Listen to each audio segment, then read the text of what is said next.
ओम अज्ञानतिमिरान्धस्य ज्ञानाञ्जनशलाकया चक्षुरुन्मीलितं येन तस्मै श्रीगुरुवे नमः।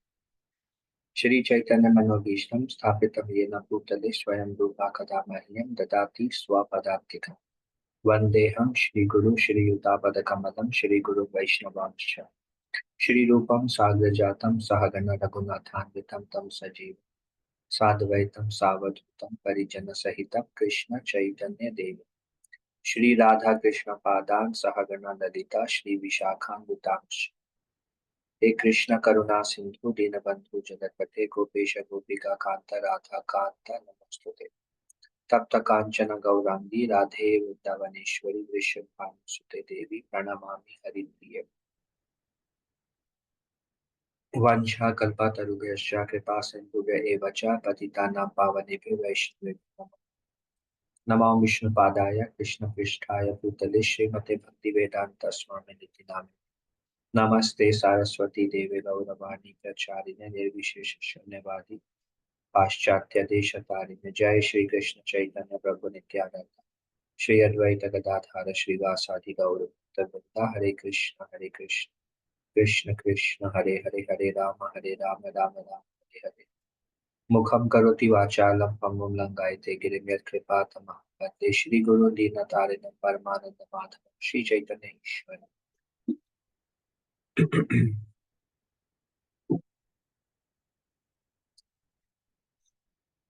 So we are continuing. This is, I think, the ninth or 10th one.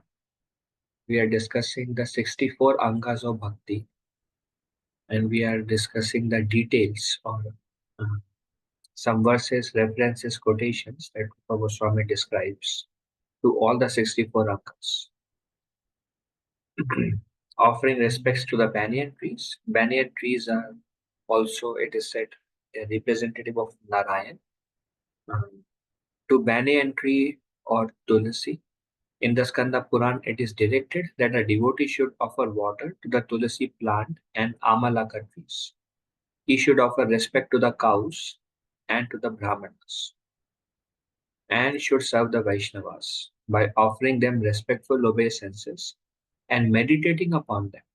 All of these processes will help the devotee to diminish the reaction of his past sinful activities.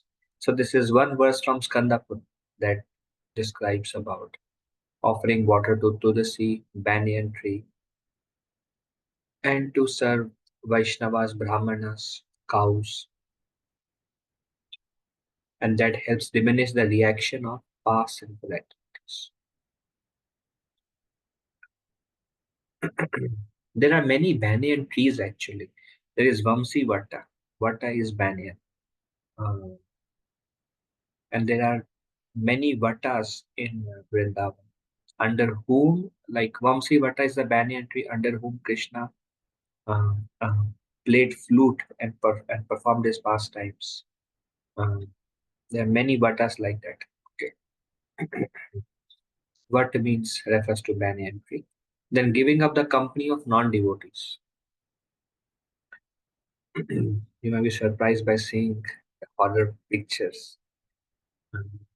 In the Katyayana Samhita, it is stated that even if one is forced to live in a cage of iron or in the midst of a blazing fire, he should accept this position rather than live with non-devotees. Basically, don't live with non-devotees. It is better to live in an iron cage or better to live in the midst of a blazing fire than living with non-devotees. So this is from Katyayana Samhita. Vishnu Rahasya, similarly in the Vishnu Rahasya, there is a statement to the effect that one should prefer to embrace a snake, a tiger, or an alligator. That's why we have the picture of alligator. Better you go and embrace a snake, you go and embrace a tiger, or you go and embrace an alligator. What will happen if you embrace them? You will leave the body basically. Snake, tiger, or alligator. So it is preferable to embrace these creatures rather than associate with persons who are worshippers of various demigods. and who are impelled by material desire. Wow. Why it is so? Because association of non-devotees uh, will increase material desire in us, will take us away from Krishna Bhakti. Bhakta Sang will inspire us more into Krishna Bhakti, and Asat Sang will take us away. If we die, the next life we will continue with the same desire we have from Krishna Bhakti in this life. But if we associate with non devotees, then we go down in the path of bhakti. In a way, the desire will be taken away. So, better to die and then start from where we are now rather than going a downward path. That's why it is there, it is said, preferably any, even if living with devotees sometimes can be hard, may require some adjustment. So it is said, if you have the option living in the amidst the blazing fire, living in an iron cage, um, um, better those situations than non-devotees. It is hard to live in the, like, if there is fire in the room and you're living there, or it's hard. It's hard to be in a jail. So now we can consider, is it better to live in a room where it is which is on fire, or better to live with devotees? There may be some inconvenience in living with devotees, but prefer that than going and living with non-devotees. There is a list in the Shrimad Bhagavatam for worshippers of all demigods according to different material desires. But all of these worshippers, although they appear to be very good devotees of the demigods, are still considered to be non devotees. They cannot be accepted as devotees. Um, so, devotee word is used only for Krishna or Narayan or Lord Ram or any Lord Nasimhadev. Only they are considered devotees. Those who are worshipping other demigods, they cannot be called devotees. They appear to be very good devotees. They do a lot of worship to demigods, go to temple, do many festivities, but actually they are non-devotees. They should be considered non-devotees. So don't live with demigod worshippers. Don't live with anybody else. Um,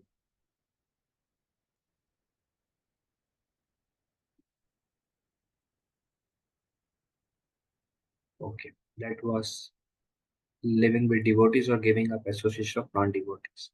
There is that verse also, no? We discussed earlier when devotees asked Lord Chaitanya Mahaprabhu, who is a devotee? How do we know a devotee?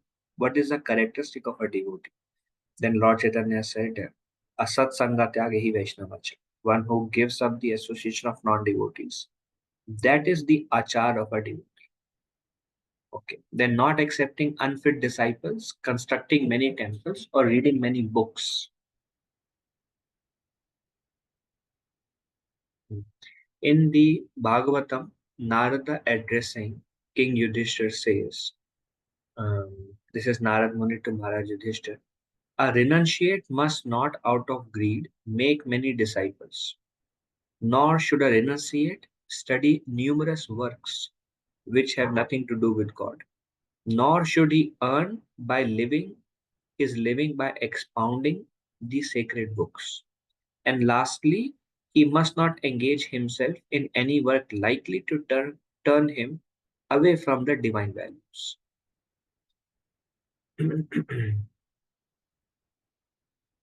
One should not accept many disciples. The reason one should not accept many disciples is because if the disciples are not qualified, then disciples can make guru also fall down. Why? Because if disciple does something wrong, the effect goes to guru also.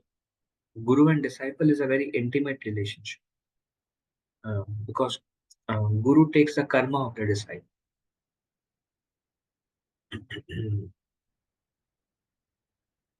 And also one should not accept, first one should not accept unfit disciples, that will be very detrimental. And that's why we have these many, like our spiritual masters, like Srila Prabhupada says, 1 year of chanting Hare Krishna, 16 rounds. Um, because this is coming from Lord Chaitanya and Goswamis. And that kind of distinguishes between those who are fit and those who are unfit. Secondly, one should not accept many disciples also. First, one should not accept unfit disciples. Second, one should not accept many disciples because it will be very difficult to burn that much karma, and that severely affects and the spiritual master. We also see that Srila Prabhupada, when he would give initiation, Prabhupada would become very sick because of the karma that he takes from the disciples. Uh, I have seen with my spiritual master also. Like if the day Maharaj is giving initiation, Maharaj does not do any program on that day. Take some time to recuperate. Um, um, who wants to take somebody else's karma? Who wants to take the suffering of somebody else's karma on oneself for what the wrong that others have done? Who want to take those reaction on oneself? So others path who may have done so much wrong in the past. So their path to Krishna is clear. So they are freeing their baggage and taking that baggage and putting on oneself. Um, so the service of becoming a spiritual master, accepting disciples, is a very thankless or selfless service.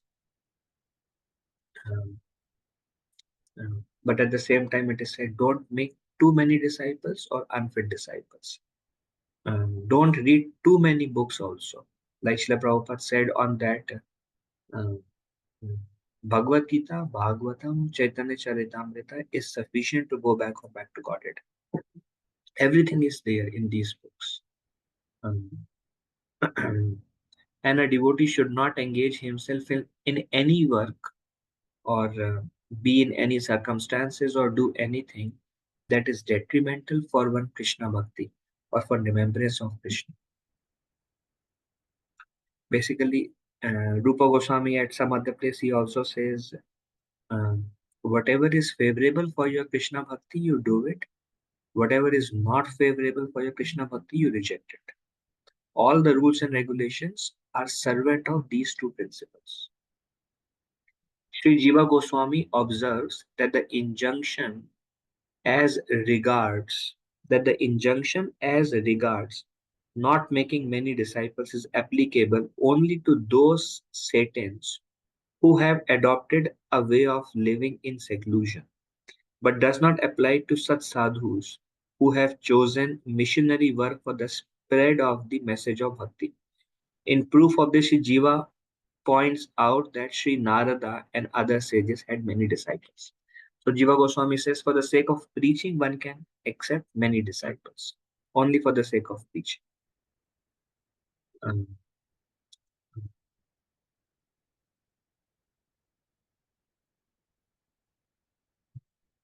okay.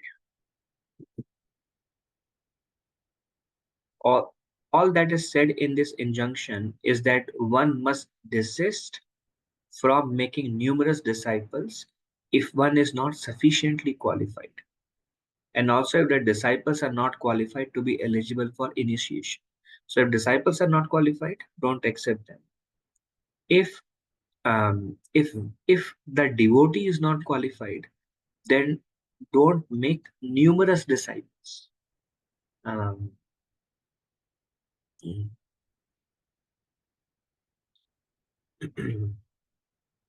one devotee, one devotee asked Radhanath Maharaj that Maharaj, it pains my heart to see you take the past karma of all these devotees whom you're initiating.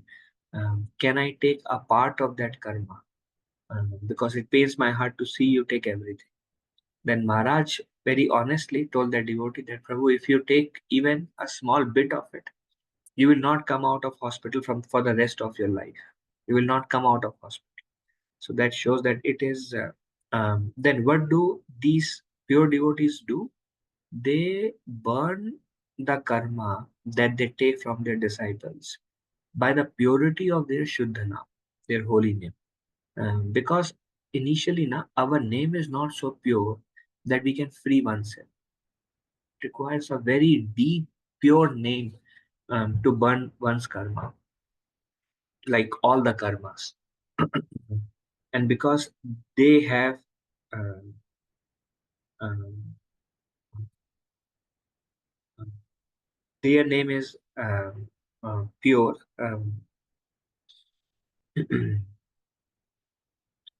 so they can burn.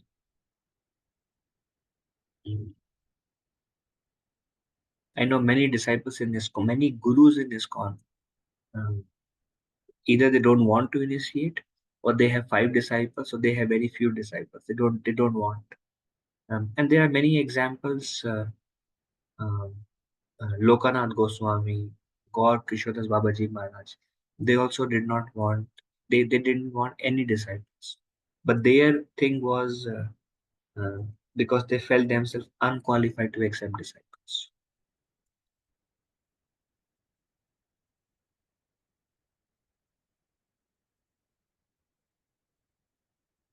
Mm. If money is utilized by unqualified spiritual masters for living comfortably in costly temples without actually doing any preaching work, this is not acceptable.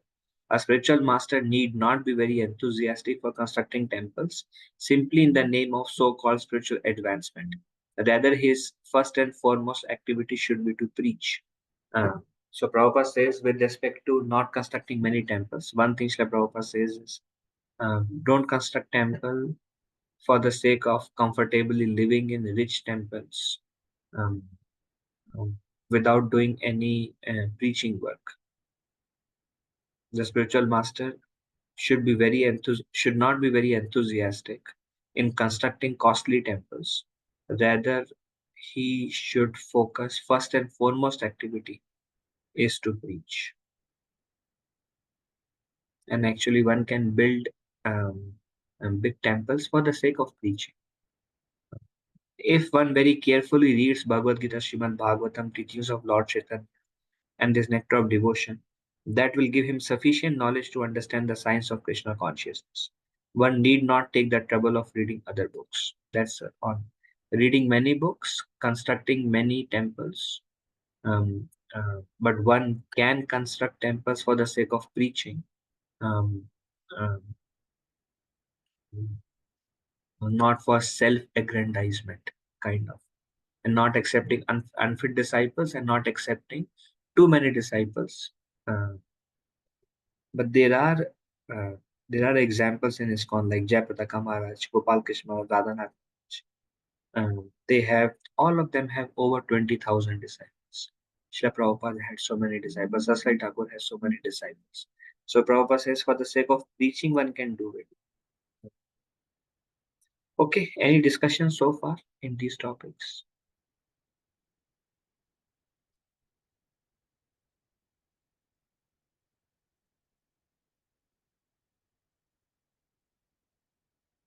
Okay. Then straightforward in ordinary dealing. Sometimes a devotee must deal with practical matters of dollars and cents. Ordinary dealings that tend to bring out one's cheating propensities. Therefore, one must practice honesty in all one's dealings, always remaining Krishna conscious, pleasant, and straightforward. Straightforward in all the ordinary dealings.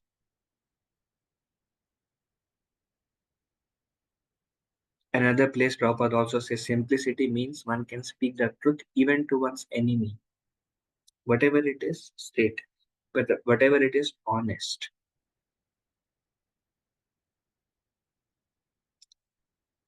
Sometimes cheating propensity may come where one may speak something or act in a way for one's own profit. But if possible, that should be minimized and let the honest dealing comes in front.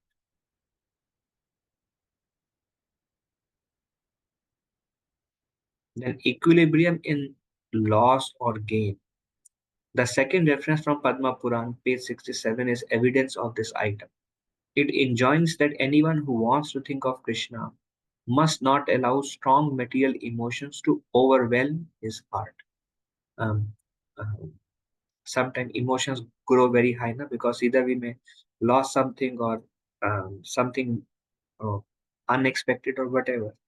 Um, um, um, uh, the mind is sometimes becomes very um, uncontrolled, or um, agitated for some reason. Um, Strong material emotions may come to the surface and overwhelm the heart, either because of gain, or because too much happiness, too much misery, too much disturbed mind.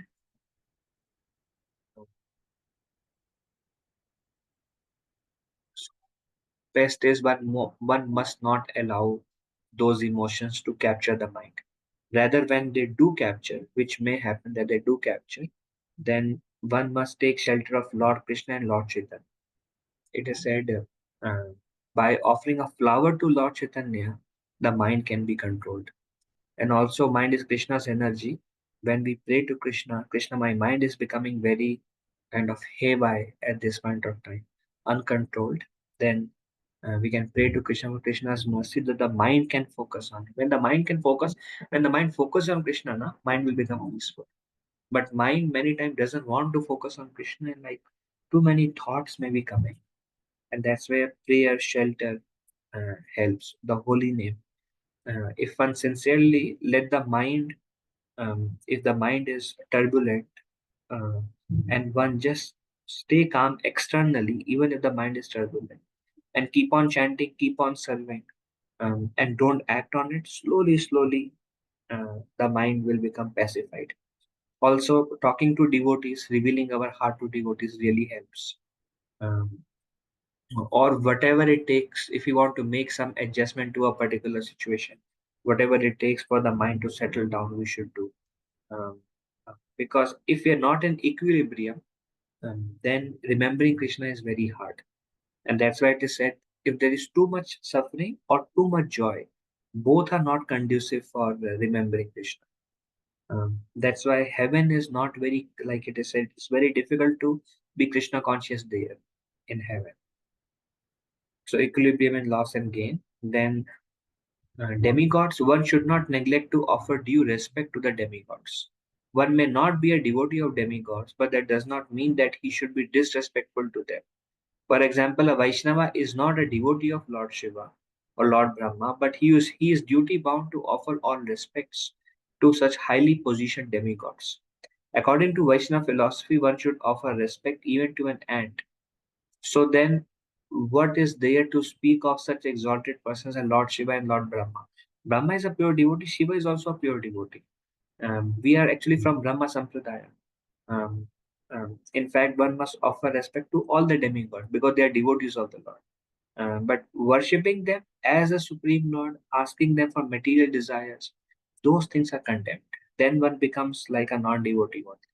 But offering respect in a Krishna conscious way, understanding Krishna, and we can, if you want to ask something from the demigods, ask for Krishna Bhakti, or ask if some people worship Ganesh, like especially people from Bombay and Maharashtra side. It is not required, but Prabhupada says um, um, only in one place. Prabhupada says if there's a lot of obstacle, you can ask Ganesh to remove those obstacles in temple construction. But Prabhupada highly, highly discouraged it. Um, but if there has to be, if it has to be there, time plus circumstances, then it should be Krishna centered.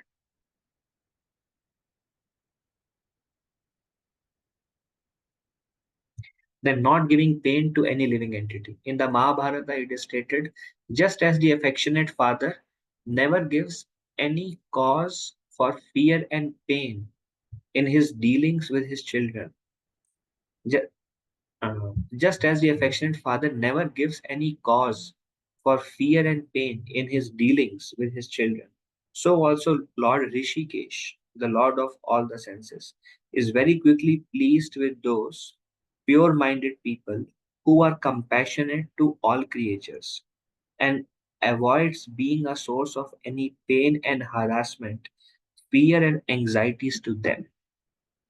So this so Mahabharat, what Mahabharat says is those who don't give pain to anybody, who don't harass anybody, who don't instill fear in anybody, and who don't cause anxieties to anybody, and who shows compassion, love, concern, and like sensitive to everyone, that person very quickly pleases Rishikesh, pleases Krishna.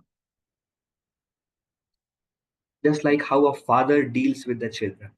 The father deals with children in such a way, an affectionate father, not any father, affectionate father deals with children in such a way that it doesn't give pain or fear to the children. Likewise, a devotee deals with everybody, just like how a father loves and cares. Likewise, a devotee should love and care all living entities. And if somebody can act like that, then it is very conducive for Krishna Bhakti. And on the contrary, if one gives pain, anxiety, or misery or distress to devotees or to any other living being, then it becomes hard to practice devotional service. That's why one anga of bhakti is not give pain to any living entity. A Vaishnava can never support animal slaughter or even give pain to any living entity. Vaishnava should not do that. Okay. So that's the seventh chapter. If there any discussion, we can take now. Otherwise, I'm opening the eighth one. Hare Krishna Prabhuji, Vinay here. Vinay Prabhu. Hare Krishna. Prabhuji, culturally, like from childhood, Lord Ganesh has been always the first god we worship for starting anything new or any puja. So, um, should that be even practiced or not? Yeah, we don't practice that, Prabhuji. We don't encourage that. In fact, I remember one devotee did ask during temple construction, can we worship Ganesh? And Prabhupada discouraged that time also. Um, and Prabhupada gave some condition. Like, if you can do like this, then you can worship, and that was like an impossible condition to fulfill. Something I don't remember the exact reference, but Prabhupada did not encourage devotees to worship demigods. In fact, the devotee sees that if there is any obstacle, then Krishna has introduced that obstacle for a purpose. A devotee just depend on Krishna, and he knows Krishna has a kind of a purpose behind it, and that purpose is for my benefit.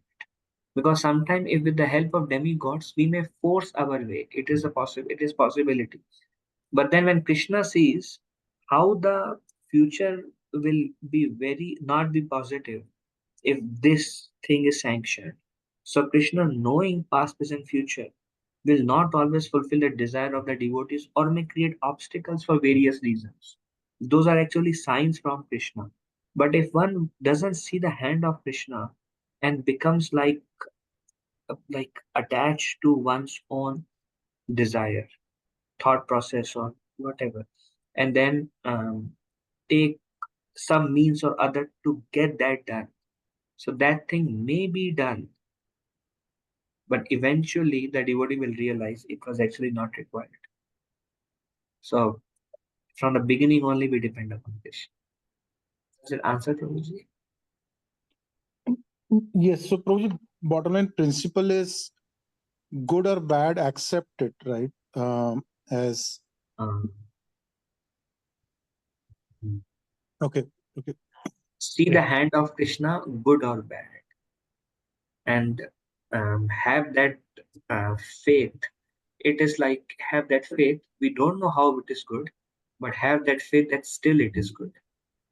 Um, like today morning in the Bhagavatam class, we were discussing um, the suffering of Kunti and the suffering of Pandavas. Like how much Pandavas suffer, how much Krishna suffer. They are pure devotees of the Lord. Bhishma Dev said the suffering is because of inexplicable will of the Lord. So sometime when we go through a certain difficult situation, we may not be able to understand why this is happening. But then it is said, Bhishma Dev says, inexplicable. We cannot explain it. But still, Lord's will is there, and we see Lord's will as overall good, although we may not be able to understand why it is good. Okay, Prabhuji. Like Krishna was Arjuna Pandava's friend, but still let them suffer. That is the message we should take, right? I means even if Krishna is our friend, what he has a plan, some plan which we may or may not understand. Mm. And Bhishma Dev says that. Bhishma Dev says, um, spiritual master is there, Krishna is there, Vaishnavas is there, and Dharmaraj, who is Maharaj Yudhishthira, who is perfectly following Dharma, he is also there. Dharma is perfectly followed. Then how could such suffering come upon all of you when everything about you is auspicious and perfect? And Bhishma Dev, inexplicable will of the Lord. Cannot explain the will of the Lord. Okay. वो हिंदी में कहते हैं भगवान की जैसी भगवान की इच्छा. हाँ, वो सरेंडर चाहिए ना. और अगर हम कंट्रोलर बन जाए कि सरेंडर नहीं करेंगे, मैं जानता हूँ, I know this is good, I make it happen, I really want it to happen, and we pray to Krishna and pray to demigods and make it happen, then eventually we'll realize that wasted time, energy, and everything. Then we realize actually Krishna ka sun lena chahiye. So Krishna always has perfect plan, and that surrender in the beginning is wonderful. Yes. Thank you. Thank you. Nice. Hare Krishna. Mani, yes, No, no, I just want to add to the same point of it. One, so this is like something also um, came in a lot of times. One thing we eventually realized, even in our like any of like the nitya karma or like a homam or anything like spiritually like which they are doing, which we are doing like so we start with that, say like Suklam Bharadaram Vishnum Sasivarnam, like that, like we just put the head and then think that that's like chanting for Lord Ganesh. But actually the mantra meaning, if you look at like the month, I just realized recently, if you realize that one, it says like Suklam Bharadaram Vishnum Sasivaranam Sadurbhujam Prasannavadanam Dhyayed Sarva Vignoba Shanti. Like basically like glorifying the Mahavishnus to this thing. And but you know that's a very common mantra that starts for most of the thing. But we think that it is Ganesh like mantra, but it's actually like we are glorifying Mahavishnu there. Thank you. Okay, anything else? Hare Krishna Prabhu, Dandavat Pranam. Prabhuji, Prabhuji, I have a question. So Prabhuji, we used to do Devi Puja, and we did the Shivratri. So we offer flowers, milk, water, and in Devi Puja, we go to temple and offer obeisances and flower and all. But as long as we have this desire that may Ganesha or Shiv or Devi just take all the obstacles from the path of the bhakti. That is that all right if we offer some elements of the puja in the worship, Prabhuji? Yeah, so Srila Prabhupada says no need. Rupa Goswami also says no need. But then if we are in circumstances where we go to somebody's home and then we don't have Lord Krishna, we obviously Krishna is there, then some devatas are also there, and we have to say something for them, then we say, please give me Krishna Bhakti. So when it is circumstantial, so it's not intentional worship, it's not purposeful worship. It's more like you happen to visit a temple where Krishna is there, other devatas also there, so we can say, please give us devotion to him. So Prabhupada said that is all right. Is that okay, Mataji? Yes, Prabhuji. But Prabhuji, the intent is that um, you know, uh, all these demigods are still powerful than than the human beings, and they are closer to Krishna. So it's basically satisfying or pleasing Krishna's um, representative. So my understanding is that if we please the demigods, like we please Guru and all these Vaishnavas. So I'm trying to understand what is the problem if we do the certain things to certain demigods, Prabhuji. Yeah, so Srila Prabhupada did not encourage it, Mataji. Srila Prabhupada said there is no need, because if you water the root, there is no need to water the twigs and branches. And these, everything, all they are powerful because Krishna has given them powers. That's why they are powerful. And when we are watering the root, no need to go elsewhere. And scriptures actually, Bhagavatam condemns it, Bhagavad Gita condemns it. Although, I mean, in this platform, we can speak openly. Publicly, we won't speak like this, naturally, because people have sentiments attached. But here we are open because Krishna says Devata worship is less intelligent people worship them. Then, Avidhi Purvakam, it is not proper. Um, um, um, but incidental, purposeful is not good, not required. Incidental is okay. Is it alright? Yes, Prabhuji. Yes, Prabhuji. Yeah. I have seen so many devotees before they come to Krishna consciousness. They'll fast for Navratris and they will Ganesh Chaturthi. They will do many things. But then as their faith increases, and sometimes I have seen they had fear of leaving and they would think like, what would these devatas think, or maybe some inauspicious things will happen in my life if I do this. And they had hesitant. They were hesitant. But gradually they used all their energy only to serve Krishna, and nothing happened, and they are like perfectly happy. And that is the case because, as you said, they are representative of the Lord, and they are actually very happy when the Lord is served. The nature of Vaishnava is a Vaishnava doesn't want to be served, a pure Vaishnava. A pure Vaishnava doesn't want to be glorified. In fact, pure Vaishnava becomes very uncomfortable. Like many spiritual masters, you go and do arati to them, and they feel like, why I'm put in this situation that somebody is doing arati to me, and then humbly they accept and they give it to their spiritual master. Through that, they give it back to Krishna, but they're very uncomfortable. But if devotees are chanting Hare Krishna and Kirtan is going on, Katha is going on, glories of the Lord, they're very comfortable sitting there, participating in Kirtan, hearing the glories, hearing Bhagavatam. They are so happy doing that. But you make a Vaishnava sit and you glorify the Vaishnava, then they feel like, I want to run away from you. So likewise, a pure Vaishnava never wants his glories. Pure Vaishnava wants Krishna to be glorified, and that's give them so much pleasure. So likewise, and because they are all devotees of the Lord, when devotees are served, they are served naturally. They become so happy. But we go and do arati to them and offer food to them, and then it's like, if they are not pure, then they would like it, but then that's not needed anyways. Those are my few thoughts, Matas. Thanks, Prabhuji. Thank you. Clear. Hare Krishna. Hare Krishna. Dimple Matas, you have a question? Yes, Prabhuji, Hare Krishna, Dandavat Pranam, Jai Jai Yeah. Prabhuji. Prabhuji, my question is related to spiritual master. For those people who have a spiritual master, or when they were getting a spiritual master, like we know that the karma is taken by, the spiritual master himself or herself.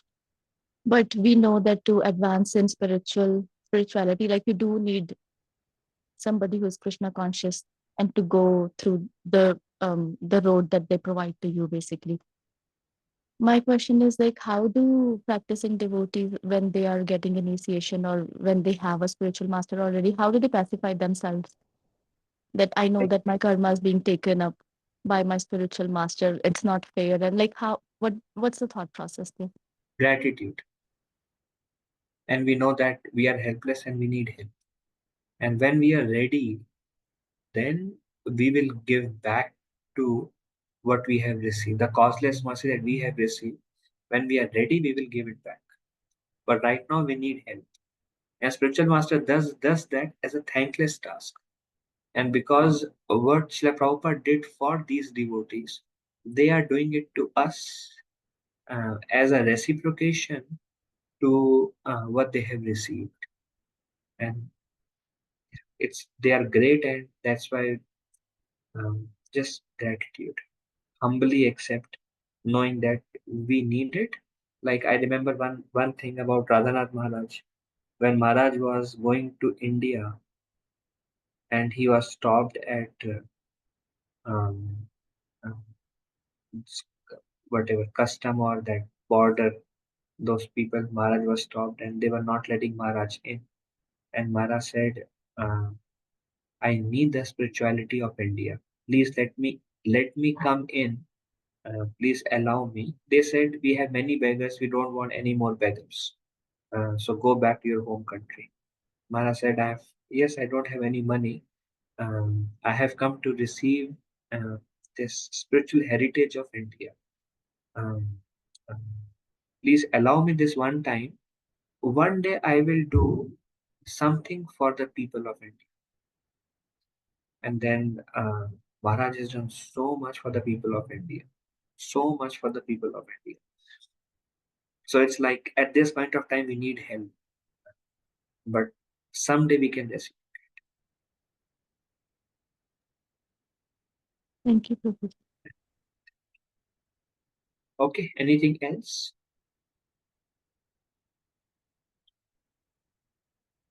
Okay. All right. So chapter 8, offenses to be avoided. Um, there are many offenses. We'll discuss more than 100 offenses in this chapter. They are described from Padma Puran, from various scriptures. Rupa Goswami has brought all the offenses and all different categories of offenses. So Seva Aparad, first 32 Seva Aparads. Um, uh, Hare Krishna Muji, just like a quick question before we start this chapter. So, mm, in the assignment, do we need to quote the verses from like as quoted in the book, like from Srimad yes. Bhagavatam? Um, what is the question, Prabhuji? I didn't read the assignment. So, Puji, so it's like in the assignment, we need to like quote word to word verses from the Srimad Bhagavatam, or like just write in a like understanding point of view, like as in per part or based on our understanding. Yeah, so we should quote Prabhuji. That's why it's Bhakti Shastri, na? We should quote, but we don't need to quote the exact. We don't need to quote the Canto 11, Chapter 5th, Uddhav. I mean, Canto 11, Chapter 5th was no need. But in Bhagavatam, Krishna says to Uddhav, and we can quote in our own words. But the Shastric understanding is encouraged, is required. Okay, And Muji. that's why it's open book now. The idea is we are trying, see, when we, the whole purpose of Bhakti Shastri Prabhuji, when you go and meet somebody and they ask some question, then in a learned circle we must be able to speak from Shastra. If you speak understanding, they won't give value to it. But if you say this is what Krishna says in Uddhav, in Bhagavatam, and then when we say, and if they say can you show, then we know it's there, and then we can find, and then we can show it to them. That's why it's like Shastri बोलते हैं ना, शास्त्री मतलब शास्त्री जी हैं, मतलब ज्ञान भी है इनके पास. All right. All right, Muji. Thank you so much, Muji. Thank you, Prabhu. And these assignments help us to kind of go through them again, read them, then maybe write in our own words, और थोड़ा और पक्का होना basically उसके साथ. Okay, thank you. Okay, Hare Krishna. Hare Krishna. Vedan Prabhu. One should not, so Seva Aparad, 32 Seva Aparads. One should not enter the temple of the deity in a car or palanquin or with shoes on the feet. Why in a car or palanquin? Because we must go in a humble state. We don't go in a palanquin, matlab, we are superior to somebody, na? And they are carrying the palanquin for us and we are sitting in a palanquin. So in a way, Bhagwan ke to everyone is a servant of God. So we don't go in front of God, in front of Krishna, as if we are somebody, but we go in a humble state. um, and we don't wear shoes in front of the Lord. The Lord also doesn't wear shoes actually when he's in Vrindavan. One should not fail to observe the various festivals for the pleasure of Supreme Personality of Godhead, such as Janmashtami and Rath Yatra. So festivals are there, and then one should not fail to observe various festivals. Why? Because, for example, if your maybe mother's birthday and or father's birthday or your closest friend birthday, and then you don't call them, you don't, or if you're living nearby, you don't go and wish them, or they invite for a party, your closest one, they invite for a party, everybody comes and you don't go, how will they feel? And the relationship that Krishna has with all of us is very individual, very personal. So when we don't go, Krishna misses us. Krishna is looking for everyone, because why?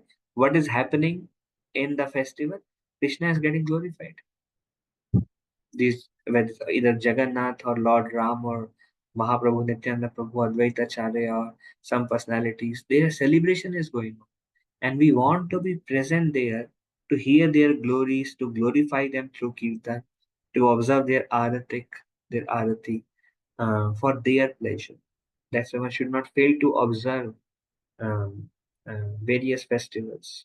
And we have temples everywhere, and the purpose is the Lord is glorified, and we want to be the part of uh, observe, participate, and take pleasure in the glorification of the Lord, and that gives Krishna joy. And Krishna is happy, then we are again back happy. One should not avoid bowing down before the deity. Bowing down, I mean, bowing down really helps. Um, the purpose we bow down is so that we can take a humble position. If we think about it, you can experience it. If you say, "My Lord, I am your eternal servant," that's wonderful. And then if you bow down, full shashtang, and it's like puts us in a humble position. Um, and then with full shashtang, we say, "Krishna, I am your eternal servant." So you will see there is more depth when we actually bow down and offer the prayers. Um, uh, and even um, we see Indra, and he did not bow down in front of his spiritual master, and it was not a proper etiquette. So spiritual Brihaspati was unhappy, and that's how Indra lost power. So we see bowing down is a culture. Whether in front of, when we go, I know, um, children, uh, whenever in the morning they see father and mother, they touch their feet. Of course, in our tradition, we don't touch the feet, but the purpose is they bow down. So this is in the Vedic tradition. This is there to bow down. Our Goswami set an example that just like we chant a certain number of rounds, they would bow down certain number of times. Uh, I also want to apply that, bowing down certain number of times every day. That will be very wonderful. So one should not avoid bowing down before the deity. It's amazing. It's a hard one actually. Then one should not enter the temple. The idea is all this aparad. The idea is um, respecting God, respecting Krishna. Our etiquettes are in such a way that Krishna is a person, Krishna is observing, and we are not neglecting Krishna, but we are attentively worshipping Him through our body, mind, action in all ways, and in a way that in order to please Krishna, Krishna is pleased. And when those things are avoided, then it becomes seva. Then one should not enter the temple to worship the Lord without having washed one's hands and feet after eating. Once we eat, the hand becomes uh, muchi. Suchi and muchi. Suchi means clean and muchi means impure. Um, and we see there's a common tradition that we wash the feet also, although in America, I heard it's okay. Some of the things are, people wear socks, it's winters, there is no facility to wash the feet. So practical considerations are there. Um, anyways, I mean, among all these that are mentioned, some of them we are just unable to follow, and we are okay with that, because that's what how it is given to us by our Guru Parampara, and they were fine and we are fine. Also, we see that there is Seva Aparad and there is Nam Aparad. And we also hear that Seva Aparad, we should not do Seva Aparad. But if they are done, the repercussion is not so much. And Vishwa Chakravarti Thakur says, by the holy name, the Seva Aparad can be counted. But Nam Aparad are more grievous. And by holy name, Nam Aparad can be counted but takes very long time. But Seva Aparad like easy to cleanse. One should not enter the temple in a contaminated state. What is contaminated state? There are many ways. Not taking bath, or not taking bath after using restroom, like especially when we pass stool, taking bath is recommended. And there are many other forms of contaminated state, not end in the temple. Again, in ISKCON we see, um, um, like sometime, these ladies have this cycle now. There also we say, come to temple, but don't do deity worship, because Srila Prabhupada emphasized on glorify the Lord, hear the glories of the Lord, take darshan. Srila Prabhupada emphasized that. No, don't worry about it, Prabhupada. Um, so there are some things, although these are written in scriptures, there are some things that we see.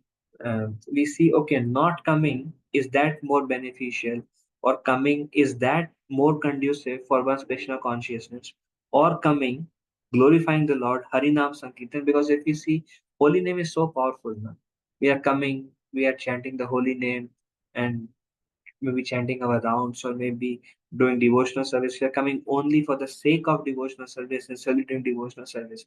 So there are some gray lines in these offenses, especially.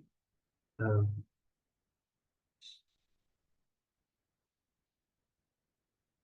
Sunday feast is there. Festivals are there. Uh, we say go and attend those. But with respect to deity worship, we are more stricter. Then one should not bow down on one hand. Sometimes we bow down instead of two hands, we bow down like this. Um, Sometimes it may become more like a ritual. No? So in that way, it is mentioned in a proper consciousness we bow down. These seva pras are tough actually. That we bow down in a proper consciousness, as if like how respectful was Dhruv Maharaj when Vishnu appeared to him, or there are instances when the Lord gives darshan, how Arjuna was feeling. Um, like, I joked with you, I slept with you, I ate with you, please forgive me, when he understood Krishna is not just a friend, Krishna is source of everything. So in that way, the deity form of the Lord is not different from Krishna standing there, Srimati Radharani in person, Mahaprabhu in person, Nityananda Prabhu in person, Srila Prabhupada in person. Then uh, when we see that the Lord is actually there, then the mood is different. And when we don't see the deity as Lord, then there can be some neglect. Also, familiarity also comes. And familiarity may reduce the kind of respect. Uh, so that's why it is said, like, still be careful. Familiarity can come with one spiritual master also. Like, there is one instance where a devotee would go. It is said that when we see our initiating spiritual master, one should bow down to him every time one sees him. So this devotee was a personal servant of Srila Prabhupada. Every time he go in the room, he would bow down. He would bow down. Like full obeisances, one should bow down. Like for Prabhu's Shastang, or for ladies Panchang. So full obeisances, all Shastang, he would bow down. But he was going like 7, 8 times. So the next time he went, he bowed down only half in front of Srila Prabhupada. Then Srila Prabhupada, he bowed down half. Srila Prabhupada touched his back, and Prabhupada said, full Prabhu, full, full obeisances. Then, like, he went 6 times, he paid Shashtang, all 8 limbs on the ground, full. When he paid up, Prabhupada said, full Prabhu, full. So why? Because Prabhupada is streaming. Because if Prabhupada doesn't train slowly, then there is small deviation. It starts from beginning, small deviation, small, and then it becomes like um, then we are doing panchang, and then after some time we will just bow down the head only. Jai Gurudev. And then after some time we don't even bow down the head, and after some time we can start dealing on an equal level because it is said it is nature of the the mind basically to develop that, and that's why these things are there. These seva parats are there, so we kind of stay intact with what the scripture says from those perspectives. So one should not bow down on one hand. One should not circumambulate in front of Sri Krishna.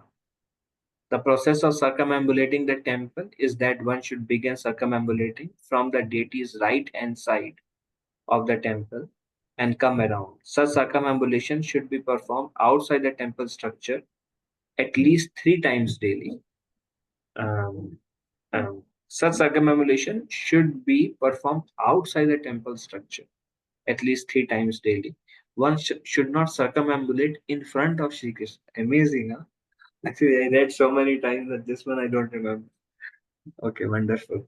So, if you have to circumambulate temple, circumambulate outside the temple, not within the temple. Amazing. One should not spread his legs before the deities. Again, it's like it's being a respectful culture. There is, like India has this culture of respect. In America, respect is actually the culture of respect is not there that much, like Vedic culture. Should not spread the legs before the deities. If the legs are tired, then in different direction to the Lord, but not in the feet should not face the Lord. One should not sit before the deity holding the ankles, elbows, or knees on one hands. It's a tough one because during class everyone's sitting on ground. Half of the devotees are holding their ankles, knees, and they're like this because they're tired. But again, some things we are like okay. One should not lie down before the deity of Krishna, like sleeping. One should not sleep in the temple hall, and one should not be sleeping when the darshan is open, when the Lord is watching. But I have seen devotees in the Mangal Arati bringing, and their kids are sleeping, and Krishna is giving darshan. But then we are fine with it. Again, there are some thin lines. Uh, should we do maybe one more slide? Maybe we'll do 5 more quickly. One should not accept prasad before the deity. Don't eat before the deity. Why we don't take prasad? That's why when food is served, prasadam is served, close the curtain. Otherwise, in mostly in temple, there is a different prasadam hall, and we say don't no food in allowed inside the altar. And even in Christianity, when because the building we bought was a church, and in Christianity they don't go in front of the kind of they no eating in the sacred space. They say it's because when we eat, it's like we are the enjoyer in one way. Na? We are eating and we are relishing, and the Lord is there watching us, and we are like relishing gulab jamus and rasgullas. So it's like the Lord is the center. He is the enjoyer, and our pleasure is when we are, especially when we are in front of the Lord, is to give Him pleasure. One should not speak a lie before the deity. Should not speak lie. Should possibly never speak lie unless Krishna wants us to speak lie or Guru wants us to speak lie. One should not lie, especially before the deity. One should not talk very loudly before the deity because it becomes a little bit not very polished when we speak loud before the deity. One should not talk with others before the deity. Why not talk with others before the deity? We can talk with others about Krishna. We can talk glorifying Krishna. That is kirtana. That is all right. But talking some subject matters, the Lord is there. Like it's kind of a symptom of neglecting that Lord. Lord is standing like a great personality comes and he's standing there, and we are speaking something else and we don't notice him.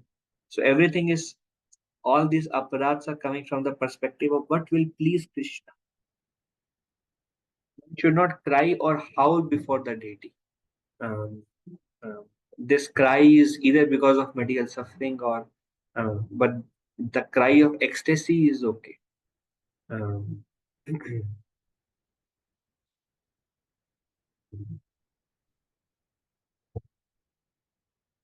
okay, any discussions? So, Otherwise, Prabhuji, I Krishna, have Prabhuji, I have a few questions. few So, Prabhuji, questions. yes, Prabhuji. So, Prabhuji, in at homes where we have our altar, um, and we use the room, kids use the room. So, Prabhuji, like, घर में तो कुछ होता ही नहीं, सब कुछ सामने ही होता है, भगवान खाते भी सामने। I mean, yeah, um, yes, but Prabhuji, I try to avoid, our kids yeah, try to avoid in front of the Krishna.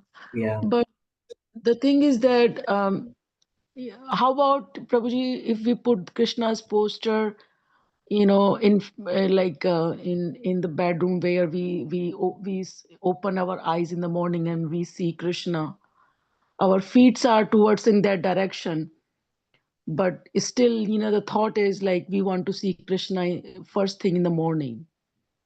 yeah. So, pictures usually don't take offense. Prabhupada says we can worship Krishna in picture form. They don't take offense. These are specifically when deities are there, especially installed deities, installed Radha Krishna deity, installed God Nitai deities. Then we are even more careful. They have their own separate altar in the home. And we try to follow these principles also in the home to whatever extent is practical for us. But pictures like this is in my room where I stay. I have picture of Lord Krishna, and then I eat here, and yeah, and it picture no offenses, Mataji. But I personally prefer the direction in which I sleep if the feet does not face the Lord. It's preferable. There are also sannyasis like Jayapataka Maharaj. If somebody wants to host Jayapataka Maharaj in his home, so Maharaj says no picture of Krishna in the room where he's staying. Because Maharaj consciousness is Krishna is watching, it will be disrespectful. So that is his consciousness. So, but either way is okay. Okay, Prabhuji.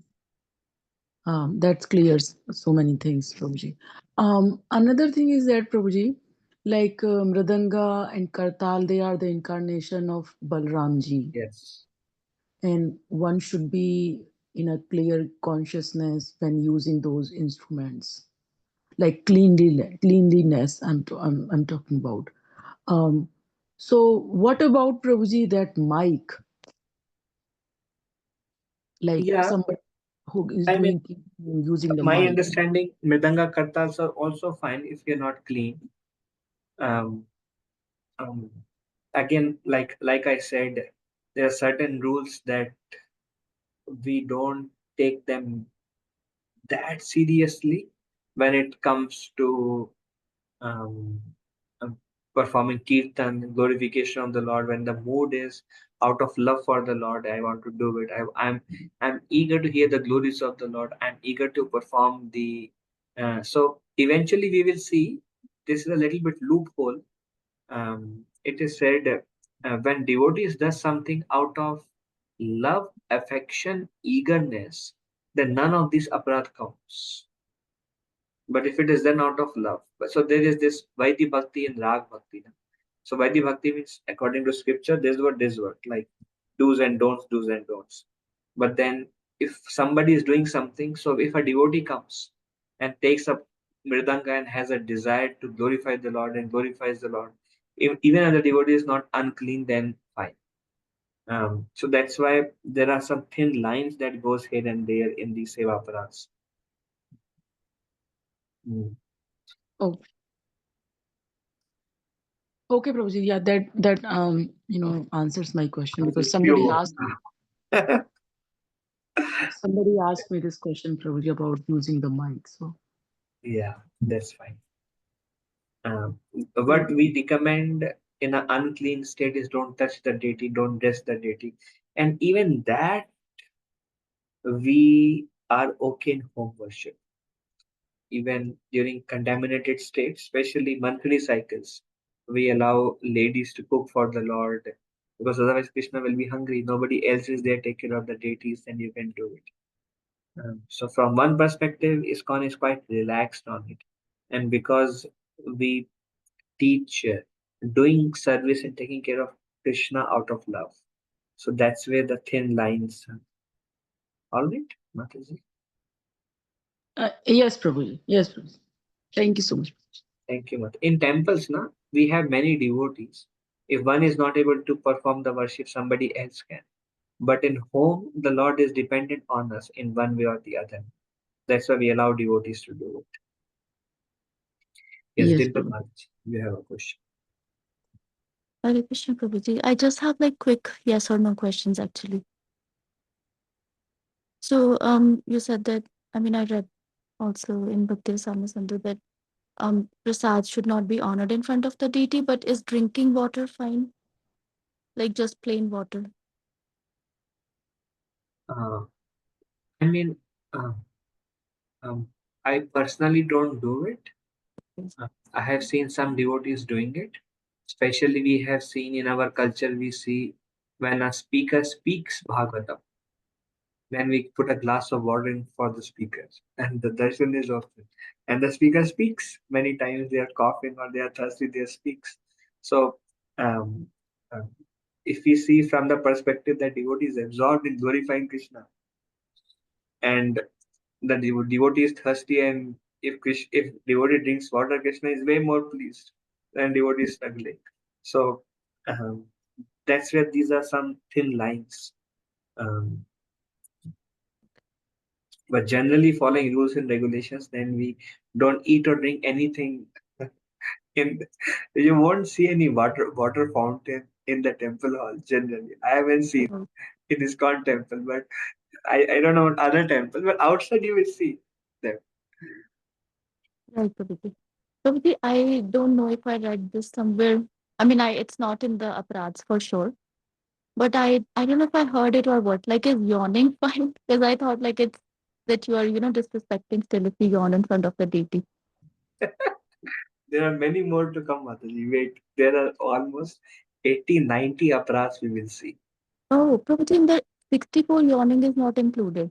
But I thought maybe like So more will come somewhere else. But in the 64, it was not there. yeah, so 32 from Padma Puran, some others from so Rupa Goswami writes from various sources and bring. Yawning, I don't remember if yawning is an aparad or not. I Okay, do remember passing air is an aparad. right. Yawning may come. I don't remember on top of my head what is. We'll see. Okay. Prabhuji, third question. I have 5 questions. Third is if going to the restroom in the temple. I mean, if you go to the restroom and then you come back in front of the deity, that's not considered okay, right? No, that's okay. I mean, that's why restrooms exist in the temple. Yeah, I Other was things. thinking about that, but I thought maybe it's because like everybody's not aware of the aparads. So not everybody, like we Yeah, are sometimes able to follow. I mean, yeah. I think um, it is a general practice, especially if we pass stool, we take shower. It's a general practice. right. It, But if we don't pass stool, if it's just like if one passes urine, then it's fine to go in the front of the deity. yes, Matas, yes. Fourth question, Prabhuji, when you said about like monthly cycles for women, that time in home, like for home deity, no, I don't know if you said something about like touching the deities that Yeah, there is. not recommended, right? Yeah, I mean, it's good to avoid touching the deity, but definitely we allow cooking because then who will take care of them? Who will feed them? Right. Prabhuji, cooking, like putting the plate away on the side, I still understand. But what about Aarti, Prabhuji? Because you're still touching the paraphernalia. But we are not touching deity directly, na? Right. Um, and then if it is like we have to bathe them, if nobody else is there to bathe, we say like if in the Grahast family especially, we say if the wife cannot do, then can the husband take care? Can the children take care? Can husband cook? Can they cook? And if the answer to everything is no, then the wife can do, but the service must continue because the Lord is hungry. The Lord is kind of happy when he receives the worship. So um, there is one small instance where on service and etiquette, I'll just say in few lines only. Chaitanya Mahaprabhu was like he took prasad. Then after taking prasad, Chaitanya Mahaprabhu was taking rest. And Govinda would come and massage the feet of Lord Chaitanya after Mahaprabhu um, would lie down after prasad. So Govinda came and Mahaprabhu was lying down. Um, and I think there is something like when he opened the door, there is no way for Govinda to reach the feet, but he has to kind of cross Lord Chaitanya to reach the feet. But it is offense to cross, like cross over the Lord. Um, um, so Govinda hesitated. Then Govinda told Lord Chaitanya, Mahaprabhu, please move so I can cross you, so I can reach your feet, so I can do my seva. Then Mahaprabhu did not say anything. Govinda again asked, my Lord, please move so I can move and perform my seva. Then Mahaprabhu says, I'm too tired, Govinda, you do what you like. This is like a pastime of the Lord, actually. So Govinda crossed over, stepped over the Lord. I mean, like he crossed over the Lord. He went and then he performed his seva. Then seva was done and Mahaprabhu was taking rest. After some time, Mahaprabhu got up and Mahaprabhu told Govinda, Govinda, did you take prasad? Then Govinda was like a personal servant of Lord Chaitanya. So first he would render service to the Lord, then he would take prasad. So Mahaprabhu asked Govinda, do you take prasad? So Govinda said, Govinda remained silent. So uh, Govinda said, I could not go out. Then Lord Chaitanya said, the way you came in, you could have gone out same way. Govinda didn't say anything. So Krishna's Kaviraj Goswami writes the mind of Govinda. So Krishna's Kaviraj Goswami says, Govinda was thinking, my Lord, even if I have to go to hell to serve you, I'll do it. But for my own pleasure, I would not budge. But for service, I will do it. And we see that, these examples comes when there is spontaneous desire to serve. Then these seva aparadhas are not considered an aparadh at all. Um, Another example is Krishna said, I have a headache. Need the dust from the feet of my devotees to remove the headache. Gopi said, take it. Put this dust on the feet of Krishna.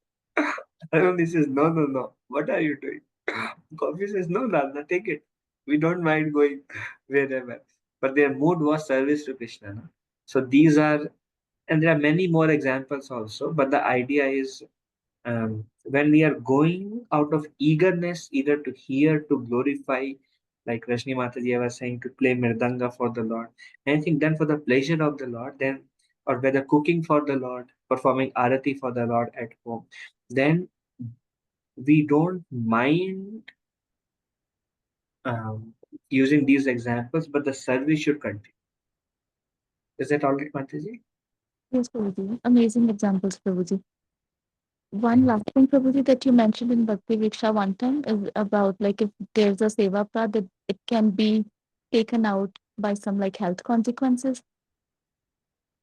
Somebody might fall sick or something like that. So my question is like, is it usually choti si bimari, or is it like, is it going overboard? Well, it's not really seva aparadh. My understanding is seva aparadh are not so serious. Simply by holy name, Lord can easily give seva aparadh. Actually, Krishna can forgive seva aparadh, but when a devotee is offended, then Krishna is displeased. If you offend a devotee, but if you offend Krishna, Krishna is like, hey Krishna, Karuna Sindhu. So that's why devotees, these are there, but sometimes devotees are like, fine, that's okay. And Krishna is like, I know, fine, that's okay. So some places we are like, fine, that's okay. But when devotees are displeased, then health issues comes. Okay, Prabhuji. I misunderstood last time, then I'm glad I asked again. Thank you, Naam Prabhuji. aparadh, naam aparadh. Then health issues comes. There also it is mentioned uh, when we do naam aparadh, like especially Vaishnava aparadh, um, uh, first we may lose taste in the holy name. But then if we continue doing Nam Aparad, then like for sincere devotees, holy name tastes go down, and that's the reaction they get. That's all. Um, and then they understand that something is going wrong. They pray to Krishna, they rectify it, no problem comes. But sometimes the taste goes down, and we are like, so what? Fine, I will not budge. Or sometimes the taste, anyways, is not there, and their chanting is not serious, and they are already at the ground level, just doing here and there, and then on the top, then it may manifest as health issues also. An example of Amoga criticizing Lord Chaitanya and became cholera. And there are many leprosy, there are many examples. But those are all Vaishnava. Thank you so much, Prabhuji. Yeah, thank you. Hare Prabhuji, Krishna. And Sureshwari Gopika Mataji. Gopi Mataji.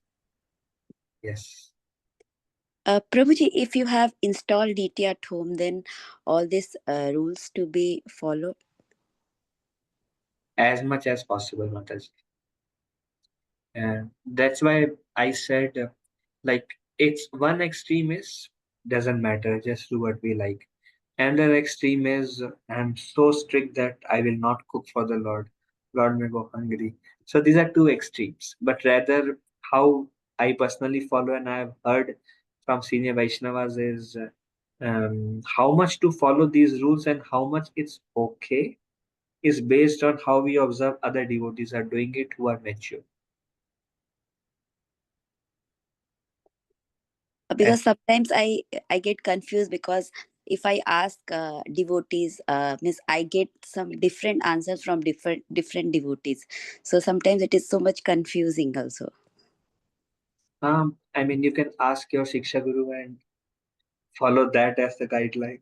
I know with these, some devotees are like super strict that, yeah, no talking before the deities, Prabhu. And sometimes somebody is talking and expressing their pain, and the other devotee compassionately is listening, and that's fine because he want to serve the Vaishnava. But some devotee may be like, no. So there may be some difference of actions. Um, how I personally see it as pleasing Vaishnavas is very much pleasing to Krishna. I mean, just in that example, um, I think if we say no hard and fast rule and do what is practical, it's fine.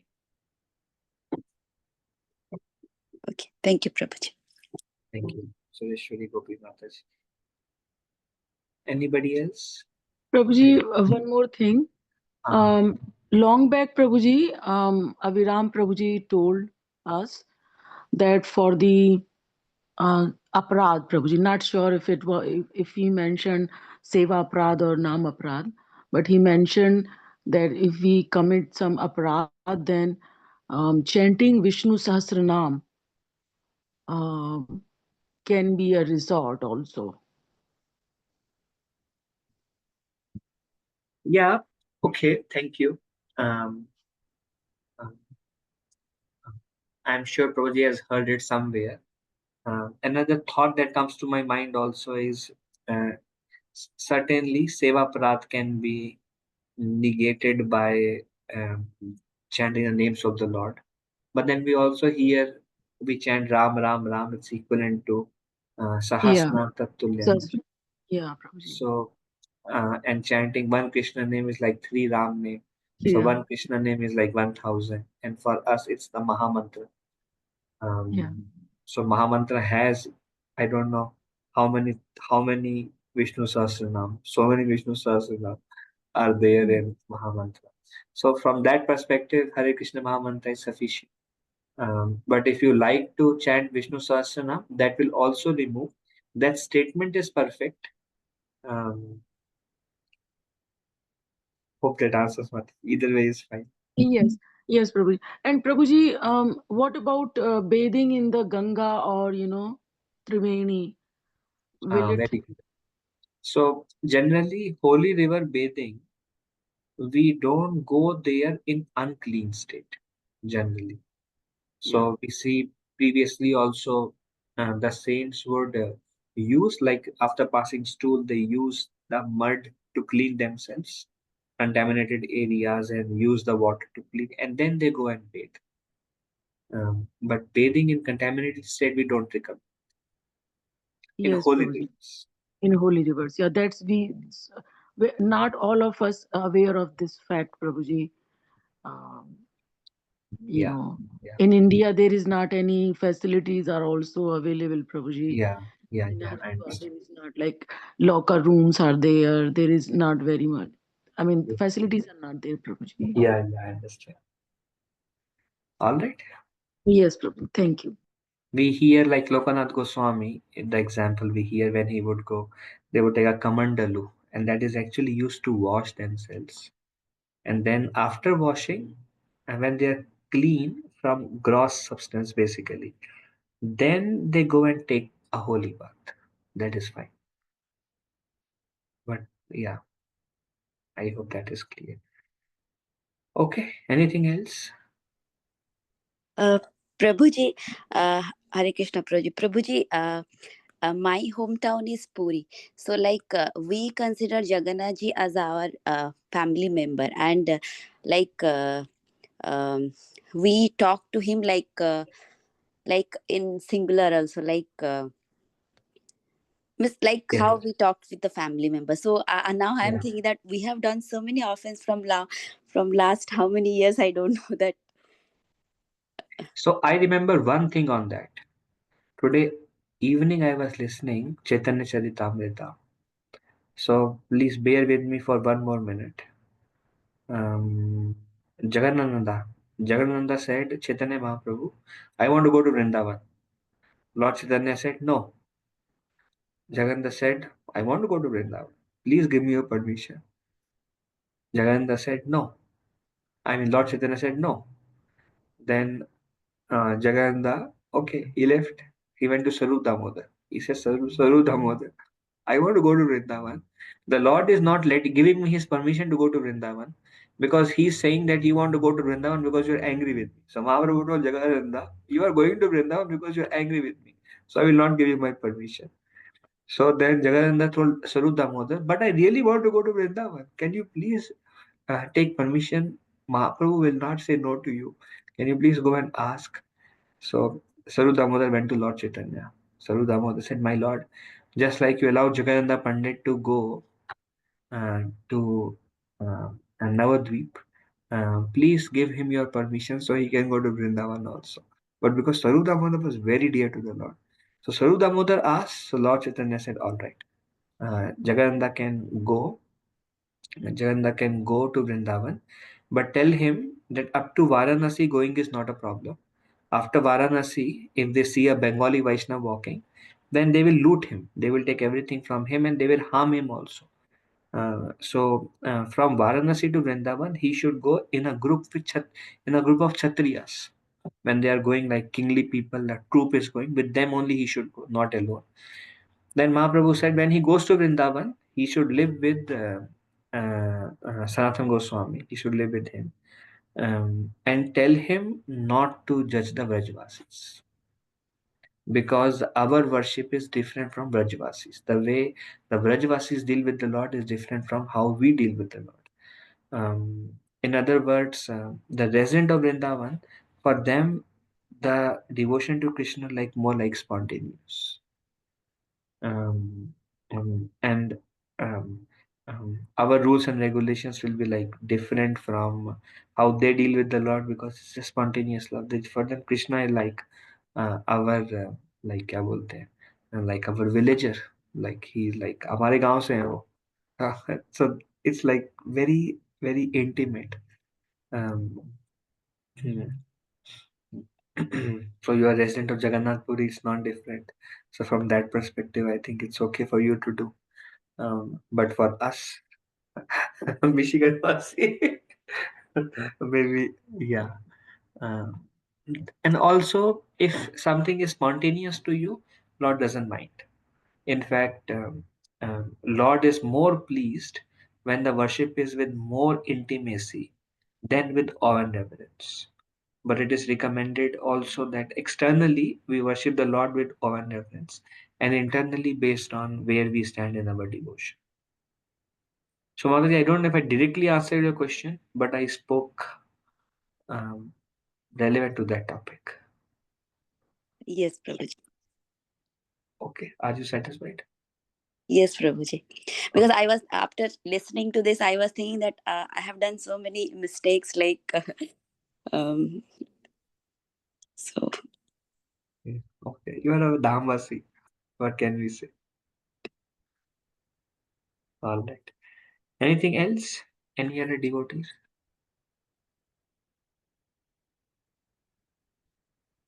I think it's good.